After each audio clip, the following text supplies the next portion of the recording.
첫 시간 주님께 안녕하세요. 대강교회 오훈 목사입니다. 2월 23일 목요일입니다. 하나님 우리에게 주신 말씀은 누가복음 11장 42절에서 54절 말씀입니다. 화 있을진저 너희 바리새인이여 너희가 박하와 운향과 모든 채소의 11조는 들이되 공의와 하나님께 대한 사랑은 버리는도다. 그러나 이것도 행하고 저것도 버리지 말아야 할지니라. 화 있을진저 너희 바리새인이여 너희가 회당의 높은 자리와 시장에서 문안 받는 것을 기뻐하는도다. 화 있을진저 너희여 너희는 평토장한 무덤 같아서 그 위를 밟는 사람이 알지 못하느니라. 한 율법교사가 예수께 대답하여 이르되 선생님 이렇게 말씀하시니 우리까지 모욕하심이니이다. 이르시되 화 있을진저 또 너희 율법교사여 지기 어려운 짐을 사람에게 지우고 너희는 한 손가락도 이 짐에 대지 않는도다. 화 있을진저 너희는 선지자들의 무덤을 만드는도다. 그들을 죽인 자도 너희 조상들이로다. 이와 같이 그들은 죽이고 너희는 무덤을 만드니 너희가 너희 조상의 행한 일의 증인이 되어 옳게 여기는도다. 그러므로 하나님의 지혜가 일렀으되 내가 선지자와 사도들을 그들에게 보내리니 그 중에서 더러는 죽이며 또 박해하리라 하였느니라.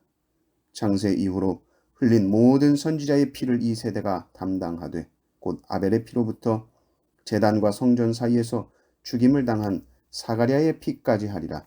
내가 너희에게 이르노니 과연 이 세대가 담당하리라. 화 있을진저 너희 율법 교사여 너희가 지식의 열쇠를 가져가서 너희도 들어가지 않고 또 들어가고자 하는 자도 막았느니라 하시니라. 거기서 나오실 때에 서기관과 바리새인들이 거세게 달려들어 여러 가지 일을 따져 묻고 그 입에서 나오는 말을 책잡고자 하여 노리고 있더라. 아멘. 예수님께서 공생의 기간 가장 많이 싸우셨던 집단이 이 바리새인 서기관 율법 교사들입니다. 이들은 사실 백성들에게 존경받는 종교 지도자들이요. 그 종교 지도자들을 가르쳤던 교사와 학자들이었습니다. 오늘 말씀을 보면 화 있을진저라는 말이 6번 나옵니다. 화 있을진저 너희 바리새인이여 이러면서 시작하죠. 너희가 박하와 운향과 모든 채소의 11조는 들이되 이렇게 나오죠. 그냥 11조도 아니고 채소까지. 작은 텃밭에서 나는 채소의 11조까지 일일이 다 계산하고 챙겨서 헌금을 한다는 말이죠. 그런데 정작 삶은 공의롭지 않고 하나님을 사랑하는 마음이 그 안에 없다라는 것을 주님이 보셨습니다. 마음 없는 종교 생활, 마음 없는 종교 의식들. 그러나 주님은 이것도 행하고 저것도 버리지 말아야 할지니라 라고 말씀하시면서 신앙생활 이런 의식들이 필요 없어가 아니고 그것도 행해야지. 그런데 주님 사랑하는 마음 없으면 그것은 다 헛거다. 둘째, 화 있을진저 바리새인들이여 너희는 높임받기를 참 좋아하는구나. 인정받고 싶어하는 것, 주목받고 싶어하는 것을 너무 좋아한다라는 것이죠. 그러지 말아라. 세 번째 44절에 보면 너희들은 평토장한 무덤 같다 하십니다. 평토장이라는 말은 본래 이 성경에는 보이지 않는 무덤이라는 뜻입니다. 무덤인지 겉으로 봐서는 몰라요. 그래서 사람들이 막 지나다니죠. 그런데 그 밑에는 시체가 있습니다. 생명 없다는 얘기예요. 너희의 가르침에는 생명이 없다는 이야기예요. 이렇게 말하니까 율법교사가 나서죠. 아니 선생님, 이 존경받는 바리새인 종교자 지도자들에게 이렇게 심한 말씀을 하십니까? 그러면 이들을 가르친 우리는 뭐가 됩니까? 우리도 모욕하시는 겁니다. 그랬더니 46절부터 보면 예수님께서 너 말 잘했다. 화 있을진저 또 너희 율법교사요. 이제 화살을 율법교사들에게 딱 가르칩니다. 니들 잘못 가르치는 거야. 이들에 대한 비판을 무섭게 쏟아내시는데 첫째, 너희들은 사람들에게 너무나 무거운 의무들을 요구한다. 하나님 섬긴다는 기쁨이 아니라 하나님 섬긴다는 의무만 가르치는 거야. 너 하나님 섬긴다 그러면 적어도 이렇게 해야 돼. 신앙생활이라고 하면서 온갖 무거운 짐을 그 어깨 위에 다 짊어지게 합니다. 이 정도 해야 하나님의 백성이지. 그런데 정작 율법 교사들은 그렇게 하라고 말만 하고 본인들은 손가락 하나 까딱하지 않는 것을 보신 것이죠. 47절부터 보면 화 있을진저 너희여. 이 너희는 문맥상 계속 율법교사 이야기했죠. 51절까지 아주 길게 말씀하시는데 이 주제는 이 율법교사들 너희들이 한 일은 선지자 죽이는 일을 했다 하는 거예요. 아주 역사적으로 적나라하게 말씀을 하시는 것이죠. 참으로 하나님의 말씀을 전하려고 하는 자들 전하지 못하도록 그 입을 막고 감옥에 보내고 자신들 어떤 종교적인 법으로서 괴롭히고 박해하고 너희들이 죽였다. 율법교사들아. 52절도 보면 화 있을진저 너희 율법교사여.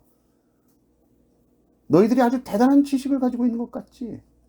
모든 것의 옳고 그름을 너희들이 다 알 수 있는 것 같지. 너희들이 판단할 것 같지. 천만의 말씀. 너희들이 지식의 열쇠를 가지고 있다고 착각하고 있지만 절대로 그렇지 않다. 너희들도 참된 지식으로 못 들어가고 있으면서 참된 지식으로 들어가려고 하는 자도 너희가 가로막고 있다는 것입니다. 예수님께서는 너무 이 바리새인 율법 교사들의 전곡을 찌르셨죠. 이들은 예수님을 어떻게 해서든 책 잡고 싶고 신성 모독이니 이단이니 율법을 어겼다는 이런 것으로 책 잡으려고 아주 눈에 불을 켜고 있습니다. 이들은 이미 신앙의 본질은 잃어버렸습니다.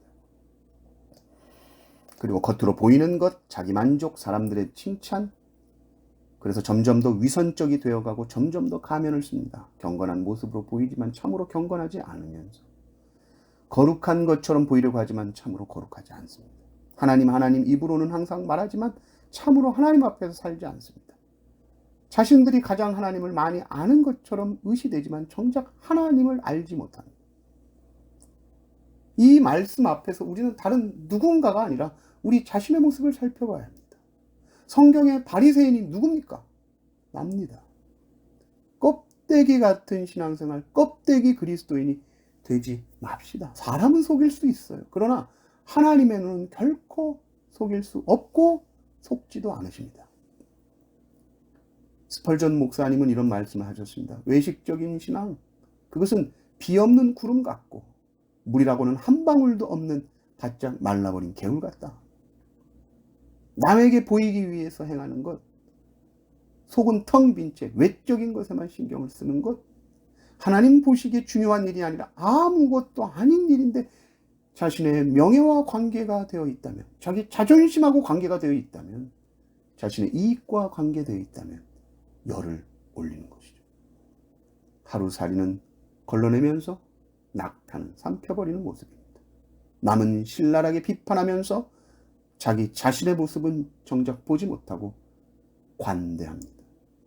그러나 하나님은 결코 겉모양에 속지 않으시며 우리의 내면을 환하게 보시는 분입니다. 이 하나님 앞에서 항상 사시기를 바랍니다. 그래서 우리의 내면의 이 영적인 삶이 오직 전능하신 하나님의 통치와 하나님의 다스림으로 충만하시기를 주님의 이름으로 축원합니다. 아멘.